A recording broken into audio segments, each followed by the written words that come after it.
고대 철학자들은 이 우주 만물의 근원이 어디에서 생겨난 것일까? 이것을 많이 생각했습니다. 무엇으로부터 이 만물들이 생겨났을까? 그 근원이 무엇일까? 그래서 탈레스라고 하는 이 철학자는 그것이 바로 물이다 이렇게 주장을 했고요. 또 아낙시메네스라는 철학자는 공기다 이렇게 말했습니다. 그 밖에도 여러 가지 주장이 많았습니다. 그래서 고대 철학자들은 주로 이 자연 현상, 이 우주 만물, 이것이 어디에서부터 시작됐나 이것을 많이 고민했는데요. 그러다가 이제 자연이 아닌 사람은 어떤 존재일까? 인간을 성찰하는 그런 철학으로 전환된 그 첫 번째 철학자라고 하면 바로 소크라테스입니다. 우리 지난 추석 때 어떤 가수가 테스형이라는 노래를 불러서 사람들에게 큰 관심을 일으켰습니다. 거기에 보면 이 소크라테스를 말하는 테스형에게 묻는 질문이 있습니다. 세상이 왜 이래? 왜 이렇게 힘들어? 아마도 이것은 정말로 답을 원해서라기보다는 아마 답답한 마음을 노래로 부른 것이 아닌가 생각이 듭니다. 인간사 모든 것에 답을 줄 수 있는 사람은 누구도 없습니다. 소크라테스도 한 시대의 철학자였습니다.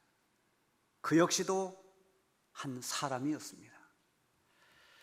그는 오히려 그의 철학을 보면 사람의 지식은 내가 무지하다는 것, 내가 알지 못한다는 것을 아는 것부터 시작된다 이렇게 말했습니다.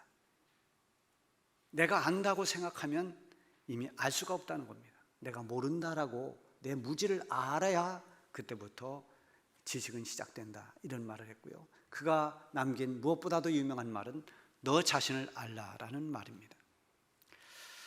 너 자신을 알라, 너를 돌아보라, 네 자신을 깊이 한번 성찰해보라. 우리가 우리 자신을 깊이 성찰해 본다면 우리 자신이 얼마나 부족한 사람이고 얼마나 연약한 존재인가를 아마 깨달을 수 있게 던진 말이 아닌가 합니다. 자신을 돌아본다는 것은 삶을 살아가면서 참 지혜로운 것입니다. 우리는 우리를 돌아볼 때 외적인 모습을 많이 봅니다. 우리의 겉모습을 많이 살핍니다. 나는 어떤 헤어스타일을 할 것인가? 나는 또 어떤 복장을 갖출 것인가? 등등 이 보여지는 것에 많이 관심을 갖습니다. 또 얼굴을 많이 쳐다봅니다. 그래서 거울이 필요합니다. 나를 볼 수 있는 거울. 요즘에는 휴대폰에도 앱이 있어서 휴대폰으로도 거울을 사용할 수 있습니다. 아주 미니 거울도 있고 대형 거울도 있습니다. 이렇게 우리를 볼 수 있는, 우리의 겉모습을 비춰볼 수 있는 거울은 얼마나 많은지 모릅니다. 그러나 우리의 내면을 볼 수 있는 거울은 없습니다. 나의 영혼의 상태를 볼 수 있는 그런 거울이 없습니다. 어떤 분은 자기의 영적인 모습을 볼 수 있는 거울은 하나님의 말씀이라고 했습니다. 옳은 말입니다. 그러나 이 하나님의 말씀을 통해서 나를 비춰볼 수 있는 것은 영적인 분별력이 있을 때 가능한 것입니다. 결국 사람은 하나님을 만났을 때에만, 창조주 되신 하나님을 피조물인 인간이 만났을 그때 비로소 우리는 볼 수 없었던 우리 자신의 실체, 우리의 진정한 모습을 볼 수 있게 됩니다. 바울이 예수님을 만나고 나서 자신이 생각했던 것과는 전혀 다른 자기의 모습을 보았습니다. 전에는 자기 자랑으로 가득 차 있었습니다. 자기의 가문과 자기의 학문을 자랑했습니다. 자기의 어떤 명예와 또 기타 여러 가지 세상 것을 자랑했습니다. 자기 자신이 가지고 있는 의와 그리고 자기의 의로움, 인간적인 잣대를 가지고 많은 사람들을 판단하고 정죄했습니다. 그는 교만한 사람이었습니다. 그래서 그는 발벗고 나서서 한 일이 바로 그리스도인들을 박해하는 일이었습니다. 디모데전서 1장 13절에 보면 바울은 이렇게 말합니다.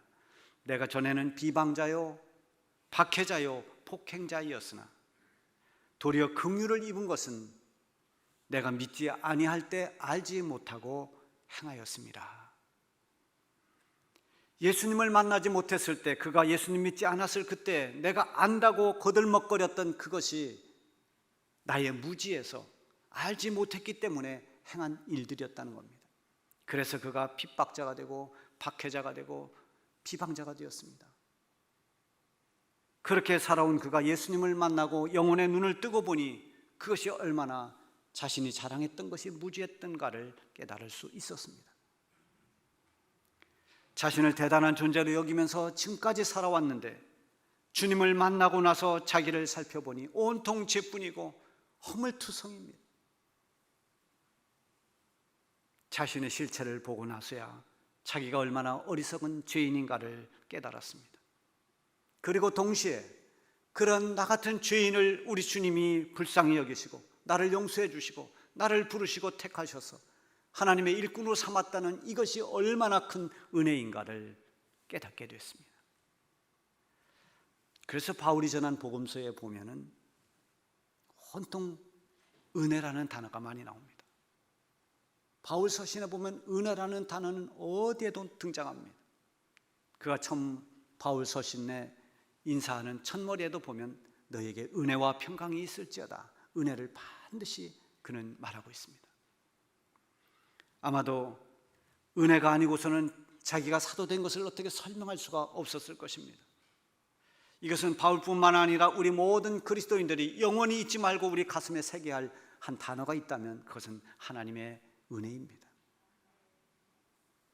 그리스도인이 되었다는 것, 그리고 우리가 하나님의 자녀가 되고 구원받은 성도로 살고 있다는 것, 그 자체가 은혜가 아니고서는 있을 수가 없는 일입니다.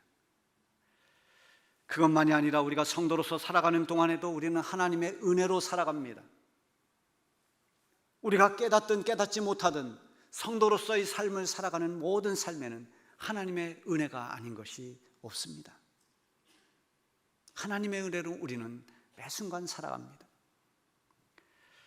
제가 얼마 전에 라디오에서 찬양을 듣다가 그 가사가 마음에 확 와닿았습니다. 그 찬양이 바로 은혜라고 하는 찬양입니다. 그래서 집에 와서 제가 유튜브에서 그 찬양을 찾아서 여러 번 들었습니다. 그리고 이달 3월에 찬양으로 그 찬양을 정했습니다. 이제 이번 주부터 부르겠습니다만 그 가사에 보면 내가 누려왔던 모든 것들이, 내가 지나왔던 모든 것들이, 내가 걸어왔던 모든 순간이 당연한 것 아니라 은혜였어. 내 삶에 당연한 건 하나도 없었던 것을, 모든 것이 은혜였어. 이런 가사가 나옵니다. 우리가 지금 1년이 지나도록 코로나로 인해서 많은 어려움을 겪고 있습니다. 온전한 예배를 드리지 못하고, 또한 여러분의 삶의 일상이 깨어지고, 그래서 힘겨운 1년의 삶을 살아왔습니다. 그러고 보니 과거에 우리가 당연히 누렸던 모든 것들이 얼마나 귀하고 소중한 것인가를 깨닫고 있습니다. 우리가 믿음의 눈을 뜨고 영적으로 밝히 모든 것을 본다면 우리가 과거에 당연히 여겼던 것들이 하나님의 은혜라는 것을 알게 됩니다. 믿음으로 살았던 모든 사람들은 다 우리의 삶에서 걸음걸음이 하나님 은혜임을 깨닫고 하나님의 은혜를 감사하고 하나님의 은혜를 찬양하면서 살았습니다. 오늘 본문 5절에 보면은 여호와는 은혜로우시며 의로우시며 우리 하나님은 긍휼이 많으시도다. 여기 여호와 하나님에 대해서 여러 가지로 표현하고 있습니다만 여호와는 은혜로우시며 은혜로우신 하나님, 그 뒤에 나오는 여러 가지 표현들이 다 이 하나님의 은혜와 연결된 것입니다. 의로우신 하나님, 긍휼이 많으신 하나님, 다 하나님의 은혜와 다 관련된 것입니다. 하나님은 의로우신 하나님이십니다. 그래서 죄를 그냥 넘어가지 않습니다. 죄는 반드시 하나님의 심판이 있습니다. 우리는 죄로 인해서 다 하나님의 심판을 받아야 합니다. 하나님께서 우리를 어떻게 심판하셨습니까? 우리를 위해 하나님의 독생자이신 예수님이 대신 심판을 받으셨습니다. 우리의 죄 때문에 예수님이 고난을 받으시고 우리의 죄짐을 대신 짊어지셨습니다. 하나님의 의를 이루기 위해서 그 의를 힘입어 나를 구원해 주시려고 우리 주님이 희생되셨습니다. 이사야 53장 5절 말씀처럼 그가 찔림은 우리의 허물 때문이요 그가 상함은 우리의 죄악 때문이라. 이렇게 우리의 허물 때문에, 우리의 죄 때문에 우리 죄를 사해 주시기 위해서 우리 주님이 대신 죽으신 이 모든 것이 하나님의 은혜인 것입니다. 하나님이 우리에게 은혜를 주셨기에 하나님의 의로움이 우리를 심판하는 심판이 아닌 바로 하나님의 아들이신 예수님을 심판하는, 그래서 우리 대신 주님이 죽으심으로 우리에게 영원히 살 길을 내주셨습니다. 하나님의 긍휼도 마찬가지입니다. 하나님이 우리를 구원해 주신 것은 우리의 공로가, 우리의 어떤 자격이 아닙니다. 우리는 어떤 자격도 공로도 없습니다. 우리는 하나님 앞에 오직 허물밖에 없습니다. 우리가 우리 자신을 드러내면 부끄러운 죄밖에 하나님 앞에 보일 것이 없습니다. 그런 우리를 하나님은 버리지 않았습니다. 하나님은 우리를 용서하셨습니다. 불쌍히 여기셨습니다.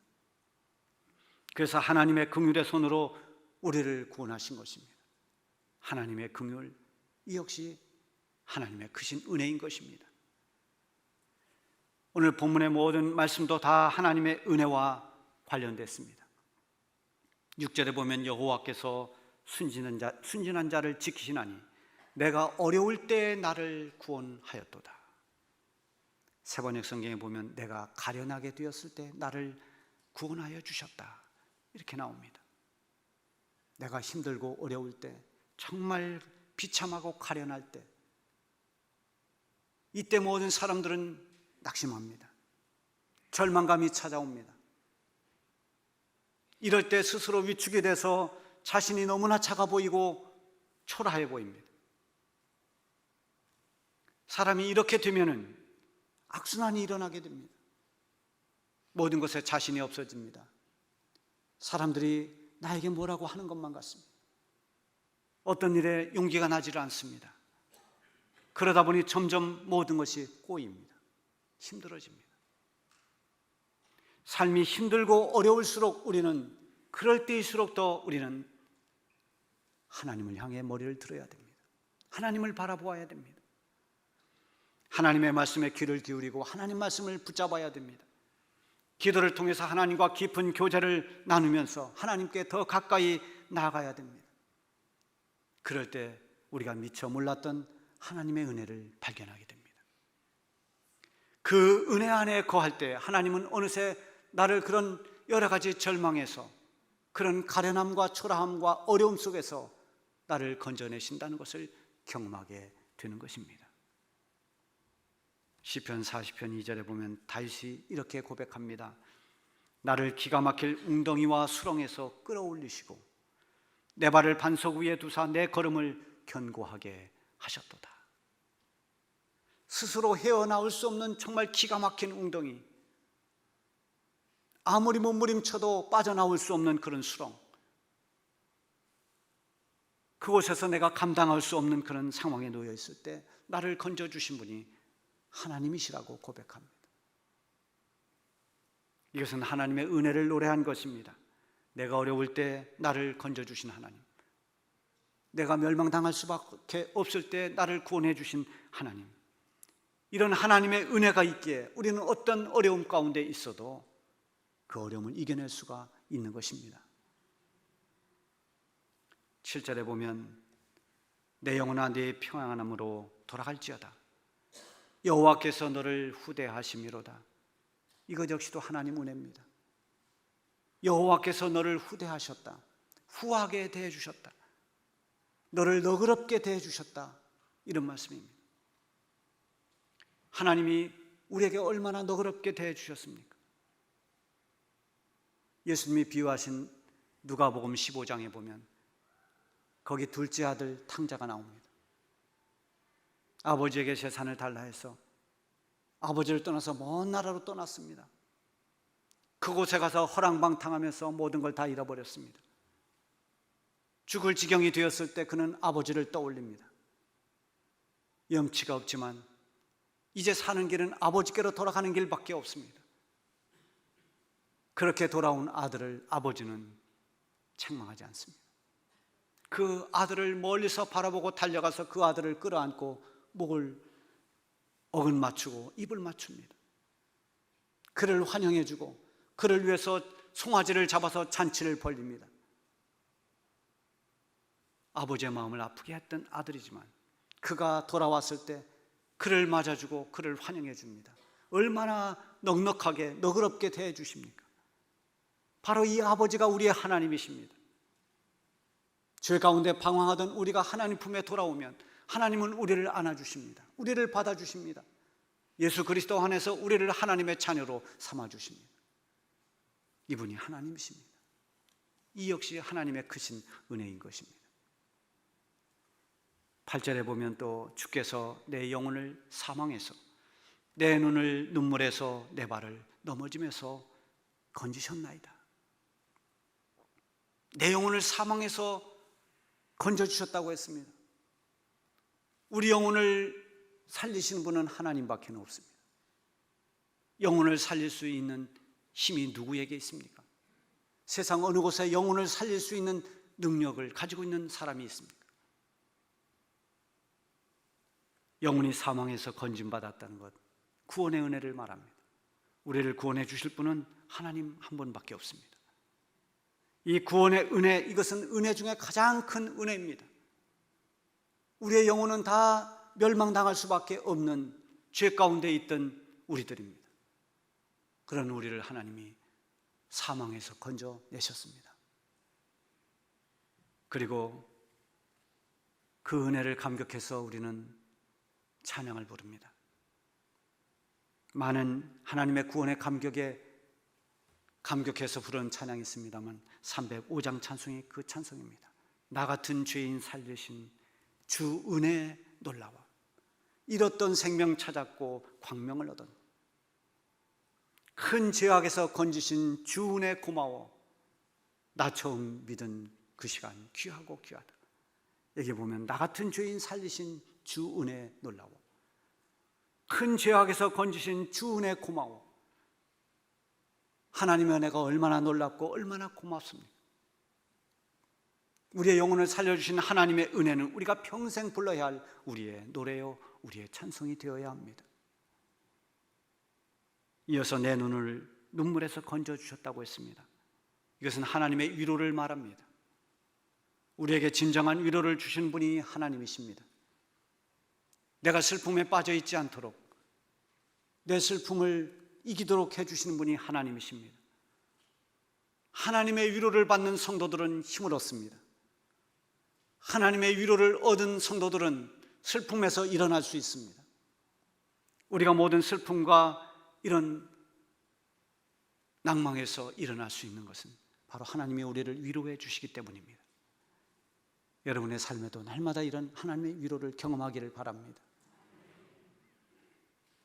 고린도후서 4장 8절에 보면 우리가 사방으로 우겨쌈을 당하여도 쌓이지 않고 답답한 일을 당하여도 낙심하지 아니하며 박해를 받아도 버림받지 아니하며 거꾸러뜨림을 당하여도 망하지 않는다고 했습니다. 이것은 내 발을 넘어짐에서 건지시는 하나님의 은혜를 말하는 것입니다.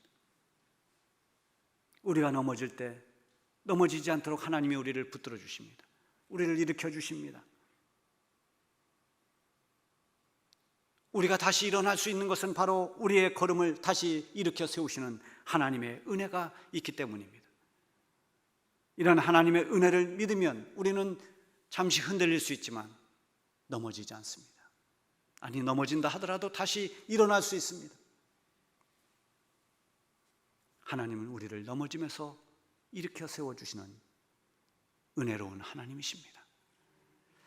우리가 우리의 부족을 알수록 나의 연약함을 깨달을수록 우리의 죄와 허물을 깨달으면 깨달을수록 하나님의 은혜는 더 크고 귀하게 보이는 것입니다.